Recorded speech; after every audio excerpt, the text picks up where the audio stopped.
Okay, hi. Hope you can hear me. Sorry I'm late. Yeah, traffic was absolutely atrocious this morning, and Google sent me some weird back way and then put me back on the highway. So yeah. So I hope you could hear the sound of that. If not, the link is below. Okay, cool. So welcome Monday. So just quickly, today's lecture is a bit more on remote sensing and spectral indices and things like that, because it's really fascinatingly interesting. And I'm going to quickly, in the online workshop, go over some comments on assignments. So yeah, I haven't really got time to do it during the lecture, but log into the online workshop and we can go over some things. I have done my part of the marking for everyone who didn't have an extension. And Chris and the TAs will have a look at hopefully this week, and then I'll sort of go back and do the final one. Okay, cool. So remote sensing, raster technology, etc.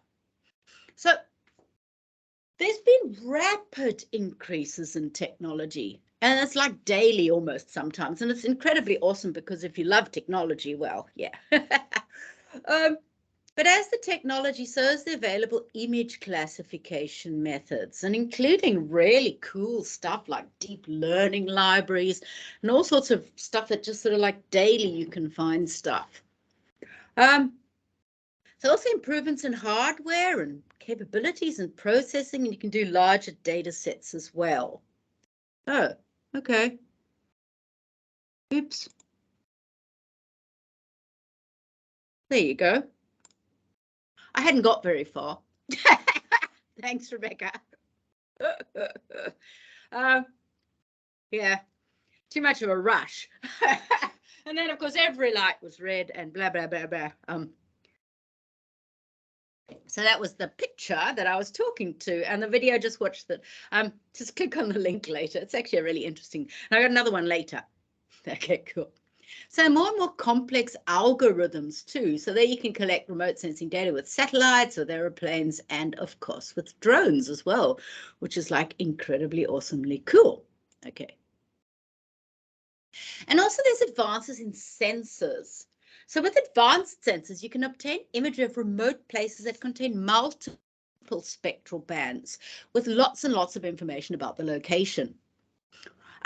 You can make decisions about the information contained in the imagery, and decision makers need the ability to turn the data into actionable intelligence. And also, like, so much of the stuff is just like real time almost, well, actually is real time. And image classification, which we did in last week's workshop, can process the data into thematic maps, which can be used to make effective decisions in a timely manner. Because quite often in the past, like a lot of stuff, particularly some of the vector stuff you get, it's derived by various things like digitization, or even derived from remote sensing imagery. And it's not necessarily updated all that regularly. So the Vegetation Management Act, it's about 2 to 4 times a year sometimes, you know, the vegetation layers. So this is like incredibly like real time, which is so useful. So remember the video last week? So what are spectral bands? Satellites contain the data in a range of spectral bands, and we can see, you know, that little bit in the middle there, which is visible light. But obviously the electromagnetic spectrum has a lot more bands than we can actually see. I mean, you're listening to me through radio waves or whatever waves and micro. I have got any knows, I don't know. Whatever bands that Teams uses to vroom things over the internet. That sounds really technical, Heather. So Sentinel is a multispectral image, and it has 13 bands.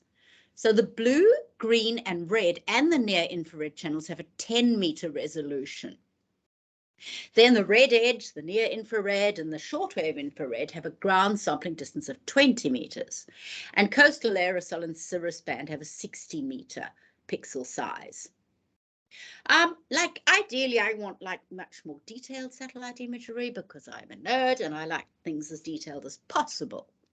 But in the meantime, 10 meters is what we have to put up with, unless you can get one of the map layers, the WMS, whatever it stands for. I do know, sorry. I need to relax a bit.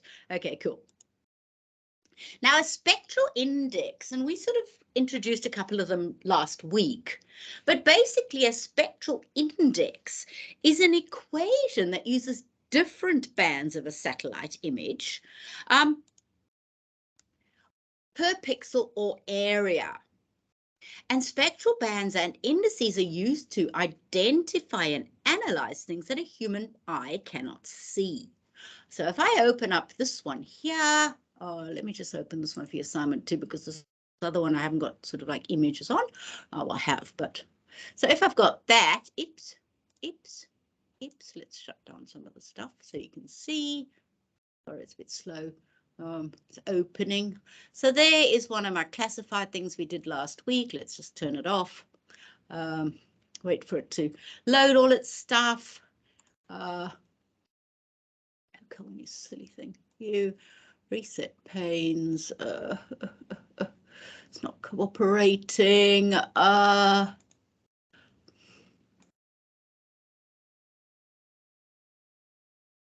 Okay, so if I put one of the images on here, let's just chuck one of the images, which you will all have with the 2017 on. We'll untick all of those, which is the classified we did last week. And if I untick the image, you can see that there's the image that has come up there. And if I click on imagery, there are the spectral indices that ArcGIS actually calculates. We see we do it on there, and each one has got a normalized difference vegetation index. Now, a lot of these ones, this is just a TIFF image, so it may not work on a TIFF image. So, but the ones, if you look on the EO browser, which I've showed you a few times, and which is pretty cool, you can actually do the different spectral indices. Let's go back to the presentation. Now, I said they simply because sometimes they're not that simple. Sometimes they're quite complicated. And various colors and bands are useful for different applications. So green for plant health, algal blooms or parks, the red bands for soils, geology, built environment, mostly sort of soils in the middle of Australia, not necessarily on the coast. The way I live, it's orange soil, orangey brown. So anyway, blue often, pretty much makes sense, deep water imaging, smoke plumes and clouds. Near infrared is really useful. And so is shortwave infrared, biomass, archaeological sites, normalized difference vegetation index, which is less complicated than it sounds, vegetation studies, and then shortwave infrared, moisture, smoke, minerals, etc. And thermal infrared, as you could probably guess, having the word thermal in it, is pretty much good for stuff. So if I click on the index, there's the various ones. So if I click on the soil adjusted vegetation index, it actually asks you to put which bands are which. And this isn't really a satellite image. So let's just randomly put this here and see here, see if it makes any difference. And it does do something to it. Don't know what it does, but anyway. So you can actually do that sort of stuff because I'm not too sure which bands of the image are which. I'd need to actually look at the attribute table. And it's created a temporary layer there, which it's the Savi, and I could then symbolize it according to various things. And you can see there that the rainforest actually in that image comes out really nice and clearly. You see there? So if I zoom in there, the rainforest, but obviously there's various different ways. And also you can go into ArcGIS Pro. If you go in there and you go plus, there's a group you can join that has different spectral indices that you can actually link to on the catalog pane, and you can add them to your thing where people have already calculated it. If I go back to the presentation, so these are some examples of the moisture indices, and this is from the moisture indices from EO Browser, because EO Browser is cool and I love it. Okay. So this is the moisture index, and that's based on a combination of bands, and that's the equation, which is a very simple equation. B8A, which was, if we go back into the PowerPoint, which was B8A and B11. So those are various things on the Sentinel thing. So if I went onto the, I've got the link below, but I'll just chuck something up into the background, Sentinel bands. And I'll put up Sentinel bands up here. I thought I had this in this lecture, but I don't know if I have, but I'll just show you anyway. So we're just going to drag it in anyway. So I've given the link to this. So these are the Sentinel bands in combination. So B1, and that tells you all of the ones which the bands are in Sentinel. You can see the 10 meters of the blue, green, red, and then the 20 meters, and then there's a B8, which is the visible and near infrared, and B11 and B12. So this is quite a useful site, and I've popped it onto the false color. That just basically adds B8, B4. False color is very useful in urban stuff.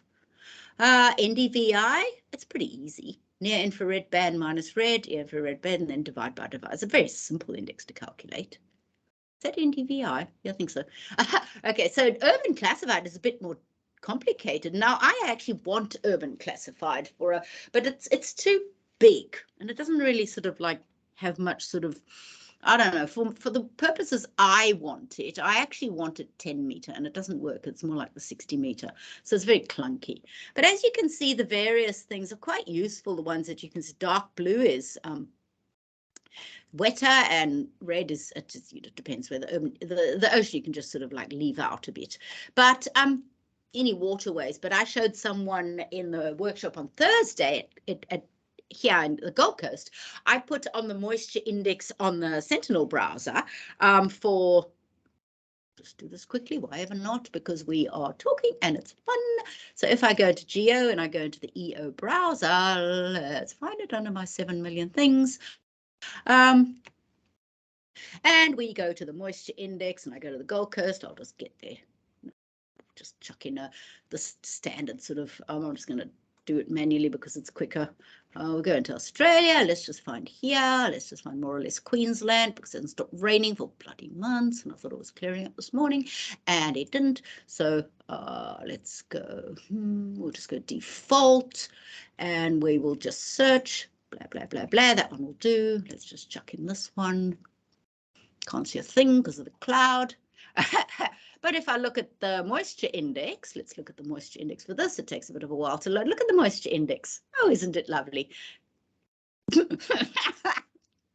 you can see there that the moisture index is quite like, yeah. So if I go, for example, if I go back into another date, let's just look into 2019 when there was a drought, and make it about, I don't know, August 2019, and we'll chuck it for the moisture index for that date. You can see that there's quite a difference there. Like the moisture index is very, very, very different, unlike now. And all of these actually have details about the band, and you can even do your own stuff, which is really cool. And I keep going on about it just because I think it's cool. Okay, so yeah, cool, no worries. So I'm just going to play this to you quickly. Let's hope it works. But I'm just going to actually stop sharing for a second, because I don't know if I ticked on show sound. So I just need to unshare for a bit. And then share again, make sound, click on this, and hopefully it works.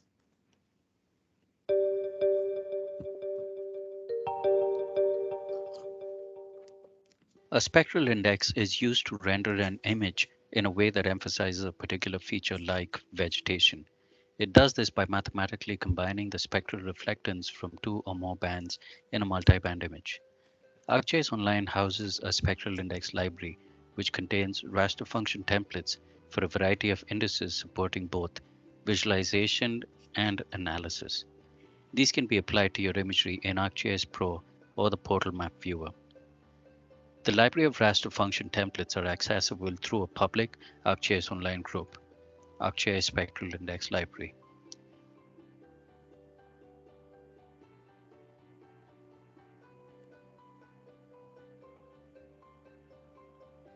You can join the group to access the indices. Here are some of the items that are available in this group.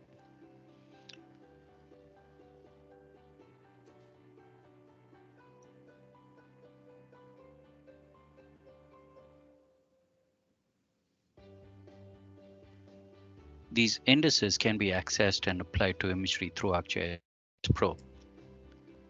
You can apply it to local raster products that have wavelength information contained in the metadata, which is required to identify the appropriate bands for each index.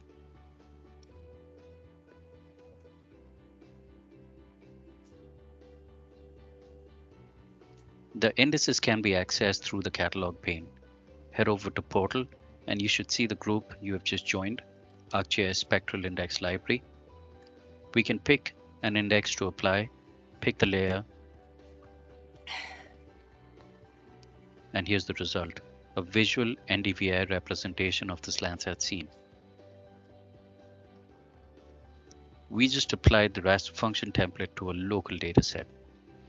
The indices can also be applied to existing image services, including the Landsat and Sentinel-2 image services available from the Living Atlas. To apply the raster function templates to an existing image service, select the image service layer in the contents pane. From the data tab, you have access to the image services processing templates. Add a custom processing template, navigate to Portal, Groups, double-click the ArcGIS spectral indices, pick your desired raster function template,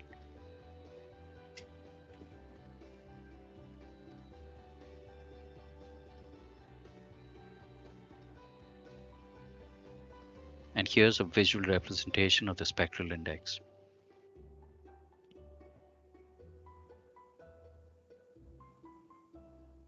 You can apply analytical versions of these indices on the services as well. Analytic products produce 32-bit floating point data. You will need to apply a stretch in order to visualize the data.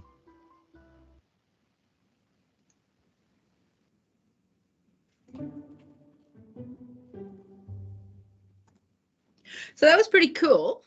Yeah, in fact, I was watching that video yesterday to try and figure out how to do something. It didn't actually work because the problem is it doesn't work on all what they call image services layers. So some of them, if you click on the image service, so if I go back onto this, and I mean, this one would work fine, but if I put in another image that was from a WMS thing, for example, or some of the base maps, it wouldn't actually work just because you can't do that. So you've got to find, I actually haven't managed to figure out how to, but I will. Okay, so anyway, image processing. Once you've actually got your image, raster data processing consists of applying a range of image processing techniques, from the simple to complex to raster data. And we've been doing that in the assignment, but there's lots and lots of really complicated things that you can do. And now, obviously, we're not going to go into the really complicated stuff. And I'm still learning a lot of the really complicated stuff. If you want to know more about this, and you want to talk to a real expert, Chris, the actual convener of the course, is brilliant at this. It's like it's his specialty. So yeah, he knows way more about it than me. I have until recently been mostly working in vector processing, but I've become passionate about this remote sensing. Anyway, yeah, so cool, because yeah, learning new stuff, why ever not? Okay, cool. So next is image classification, and that's what we've been sort of doing. It's a method of deriving thematic information from raster data about a particular feature or area. And the information gained from what I did there, obviously, sort of can be used in a variety of analyses and to inform decision makers. And those are just some of them: planning departments, military, government, conservation groups, architects, engineers, you name it. So you can classify the images into various different ways, and we've been doing sort of basic classification ourselves. I mean, we're not doing it to the extent of some of these, and note the reference there. Definitely not my name there. Okay. And then there's various methods of image classification. And as we've been doing sort of pretty basic ones in the workshops and for the assignment. And basically they can be combined into supervised and unsupervised. And these are the two primary image classification methods. And each method has specific input data requirements and different possible outputs. And you see how it's called train classifier. This is really important because it's basically using a AI technology to train things. Now, I've done some GIS in vector GIS, doing neural networks and some Bayesian. I'm not as good as Bayesian, I should get better at it. To actually train a classifier to like go over and over again in the data and train it, and then to actually classify. And quite often you'll do it a few times over, and then until you get the result that's as close to reality as possible. But always remember, garbage in, garbage out. You know, you can train classifiers to do all sorts of rubbish, but you know, it won't necessarily be anything that makes sense. There's a really good person on YouTube called Dr. Chris Geoscience. It's not our Dr. Chris, and he's got a really cool one where he trains a picture of himself while he classifies it, which obviously is garbage because, you know, like you can't map yourself. He georeferenced it and everything, but it didn't actually have anything meaningful. Rather did an Illustrator or Windows software. And there's lots of different possible outputs. Now, image classification can be pretty much based on pixel-based or object-based. Now, most of the stuff we're doing with our assignment is pixel-based. And the reason I'm doing that is because the pixel-based is easier. And also, it doesn't use as much computer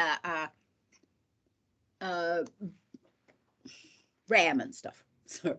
What happened to my thing? And pixel-based considers each pixel individually and does not consider neighboring pixels. So it can be used in supervised and unsupervised classification methods. So both work well with pixel-based classification as long as there are enough training classes to account for all the spectral values. Remember, we sit and did training classes, and you can see how you can actually convert your vector from your pixel-based into something that looks more like this. I haven't chosen to do it, but I'll show you a way to do it in the workshop. It's just a simple thing to do. It just makes it a bit simpler. It doesn't really matter whether you keep it like that.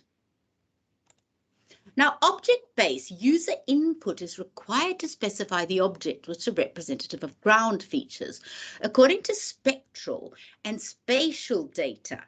And it's designed to work with finer resolution raster data. I mean, look, you know, that sort of satellite imagery we're using now, the Sentinel stuff, you know, you probably wouldn't use object-based on it anyway because it's not detailed enough. Yeah, sure, Rebecca. Which video was that? The last one I did. I'll find it. Yeah, I'll do it. Don't worry. So I'll do that. I'll just sort of let me just sort of carry on. Or I can go back into the actual slideshow. Let's just go here. Oh, la la la la la. Where were we? This one, I think. So let's just go into. I'll just do it while others I'll forget. I'm bound to forget. Where's the properties? Format video. Where did I put it? I know it's hiding somewhere. Maybe I should sort of like carry on with what I'm doing. And anyway, I'll go into it and I will find it. It's really useful that because I was using it yesterday. I could just look into my history. So don't worry. Before we remind me if I yeah, when I finish. Okay, cool. So object-based can use segmentation to refine the pixels before the training process. Now, image classification techniques, so he has another image here. So there's unsupervised pixel base and supervised pixel base.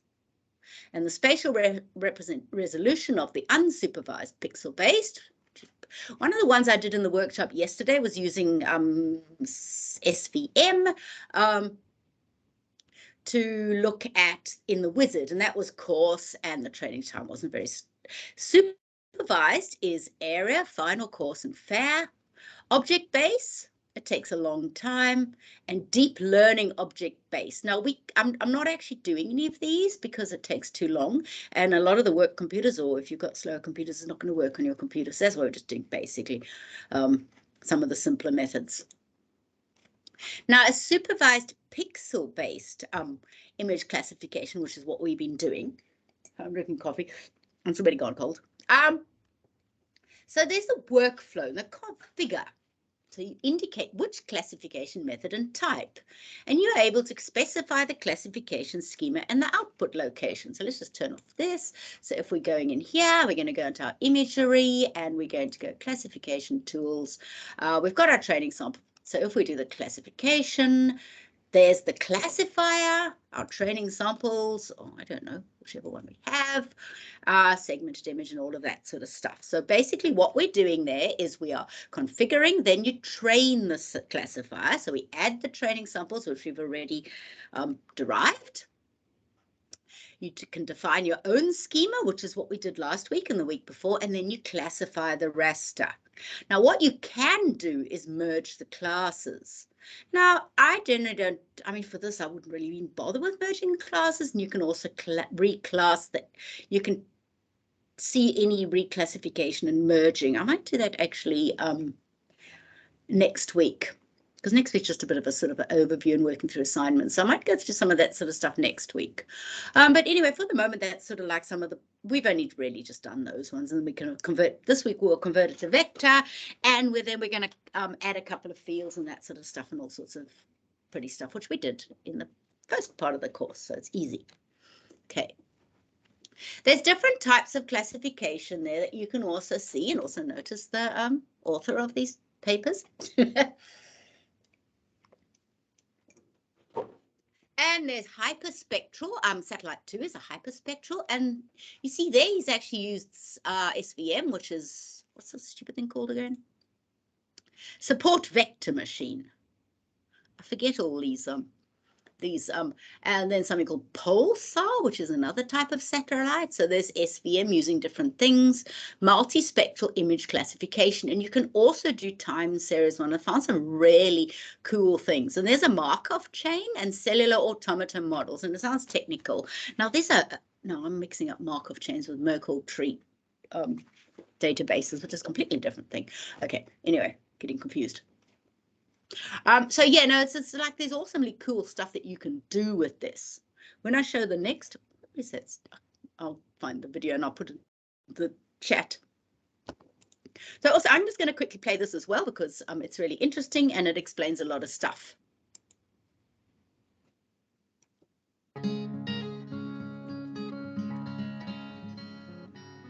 Coral reefs are among the most diverse and complex ecosystems in the world. But reefs worldwide are facing increasing pressures, like more frequent and severe mass bleaching events caused by warming seas as well as local human-caused stressors. Mapping and identifying habitat that represents important biodiversity hotspots is important for coastal communities that rely on healthy reef fish populations for food, tourism, and culture, because it can help to inform urgently needed management actions to sustain healthy reefs and healthy coastal communities. Such actions could include deciding which areas should be protected from fishing. Management information is needed across large geographic areas, but collecting data needed to inform decisions can be costly and take a long time, especially when the data are collected using in situ field projects. Therefore, it's essential to develop cost-effective methods of identifying marine areas that should be a priority for protection. Remote sensing technology has become increasingly important in mapping, monitoring, and understanding global marine systems. Maps of the marine environment can show where different types of habitat are found. However, the 3D structure and complexity of the seascape also has an impact on the type of marine communities that habitat can support. For instance, coral reef areas with greater three-dimensional structure provide fish with more refuge from predation, compared to areas with smaller or fewer amounts of corals.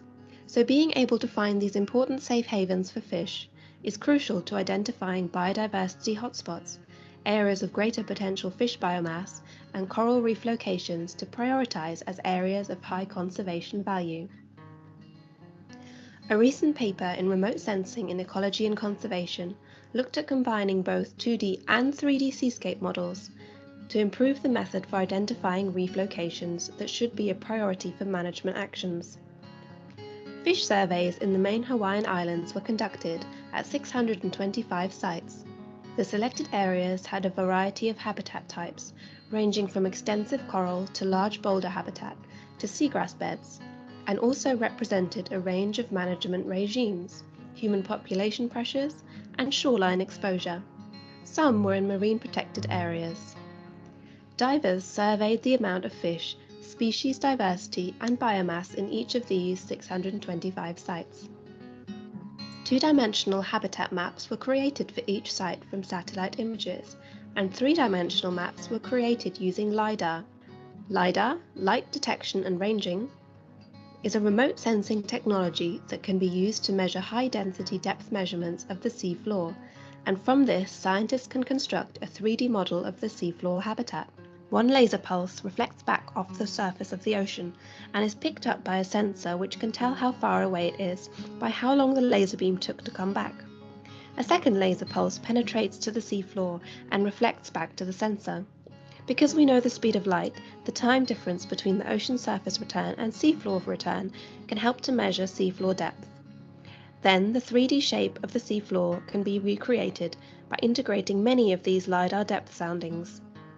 LiDAR is commonly used to make high-resolution maps that also show the 3D structure of the landscape. Researchers combined these data to work out how good just 2D, just 3D, and combined 2D and 3D models were at predicting fish assemblages. So that's diversity, biomass, and density.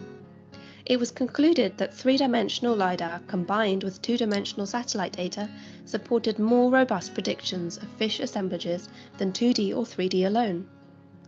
The habitat complexity, which was picked up with LiDAR, was significant in their models, as areas with extensive habitat complexity provide fish more refuge from predation, and these areas often have more fish density, diversity, and biomass. Areas in the study site that were protected from fishing showed more fish biomass.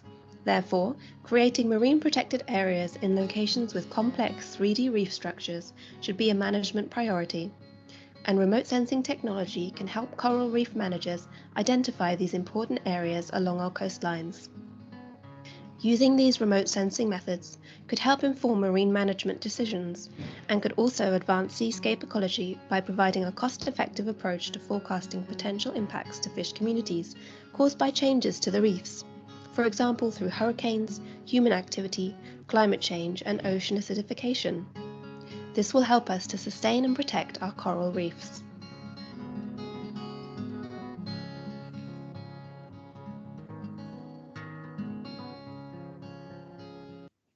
Anyway, I thought that was really interesting. Particularly, I know a lot of you are studying marine science, and yeah. So anyway, cool. So hopefully that was really interesting.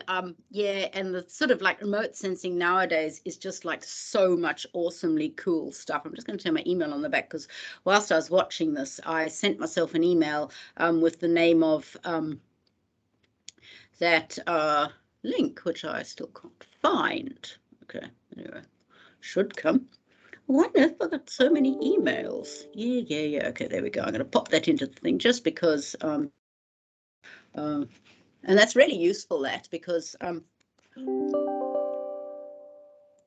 I don't think I should turn my email on. Let me just pop it into the chat. So because I found that libraries, working with remote sensing libraries, incredibly useful. In fact, I was using it this weekend because I was trying to figure out something else, which didn't work. But anyway. It's only because I was using something called WMS, which is a different thing, and it's hosted on another server, and you can't do it because it's data that comes from somewhere else, and they don't want you doing anything to it. Anyway, so another thing RASTers can be used, of course, is change detection. So the process of identifying differences in a state of object or a phenomena by observing it at different times. And quite a lot of the classification techniques that you do with the vegetation or anything, the really technical ones, they actually look at different parts of the, different times over the year and all that sort of stuff, and then to make sure it's as accurate as possible. Because of course, like a graph, as you saw in our satellite images we gave you for the assignment, like the grassland in 2017 and 2021 looks a lot different to the grassland in 2019. So change detection can be defined as the process of defining difference, comparing imagery taken over different time periods. And then you also need to consider differences in the instrument or the sensors, the collection date or time. Differences in the season, atmospheric conditions, and image resolution. So if you went back into that satellite image, can you see at the top of this satellite image, and if you put the SAVI, you can see it on better, is that it actually was two overlapping satellites. And that's also another thing. So you can see this vegetation up there might be the same as that vegetation there, but because it uses colors on it, it also can also, it looks different. Another thing you can do with this is quite interesting too, is you can sort of do, where am I? Click on this one rather. You can actually change it. You can just sort of like change some of the things with the appearance of that imagery just by sort of playing around with, there's various different things you can do there. Pixel editor, so there's a million different things you can do there. So yeah, just so you know, there's so many different things that you can do with this, but yeah, it's supposed to be introduction, so we won't go on. Okay, so another thing, and this is just like, there's not too much left because I think I'm running out of time. I'm just checking how many slides I got left. For some reason, my slide master wouldn't let me put slide numbers, even though I changed it like 50 times, it still wouldn't show them. Okay, so analyzing vegetation health, and we showed you how to do the NDVI, and it's a measure of healthy green vegetation, and it's a standardized image, and it's an image showing relative greenness. So if I go into the Sentinel Hub, I can put the NDVI. There's the NDVI of this area for that year. It's 2019, it's a bit dodge. So you can see there that it doesn't look that healthy, the vegetation then. It's a lot of white stuff because it's scungy. But if you looked, for example, and it's just changed the date to 2022, when it's just got, make it 2021, it rained then too. No, let's change it to, we'll put April 2021 too. I'm sure the vegetation is really healthy. I know the vegetation in my place is really healthy because it's 10, 20 trillion weeds. Oh, maybe to find one without clouds. Don't know if we can figure. I think there are any days without clouds. So you can see the vegetation looks pretty healthy this year. And where's my house? Somewhere over there. It's disgustingly healthy, and there's 20 billion weeds, which has been too wet and disgusting. And just to quickly show you some of the spectral indices in real time, there's the false color, there's the moisture index, which will be pretty blue, shortwave infrared, you can see in classification, you can do the different ones, and there's the true color. So true color is quite dark. Sometimes I chuck it into Photoshop or something to make it brighter, just because I like using lots of different things. Oh, we can do this one. Doesn't look much different. So you can see the grass there is pretty green. Sentinel's not, I like to use more detailed satellite imagery than Sentinel. I like Sentinel, I love it, but yeah, cool. I wonder if I should enter their custom script competition. It's €1,000 competition. Anyway, so basically what it does, it subtracts the red values from the near infrared, and it divides it by the sum of the NIR and the red band. And it takes advantage of the contrast of the characteristics of two bands, the chlorophyll pigment and the high reflectivity of plant materials.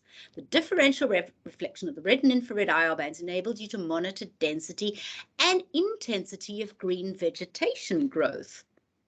So it's obviously quite dense and intense. Let's just chuck the NDVI on so we can see it better. But yeah, you can see that's pretty healthy looking vegetation, at least on the NDVI. And healthy vegetation on the left absorbs most of the visible light that hits it and reflects a large portion of the near infrared light. So let's just chuck it back into 2019, and we will see it's not necessarily all that healthy then. And find one without cloud. Don't know, we'll just do that one. Find September or something when it was disgustingly dry. We'll look at the 18th when there was a fire on, because I think that's the date. And you can see there, it's not all that healthy. It doesn't look all that good. There's the false color, moisture index. I like looking at the moisture index. Yeah, you can see it's not very moist. Hang on 2 secs. I just need to pause for a second. Hold on 2 secs.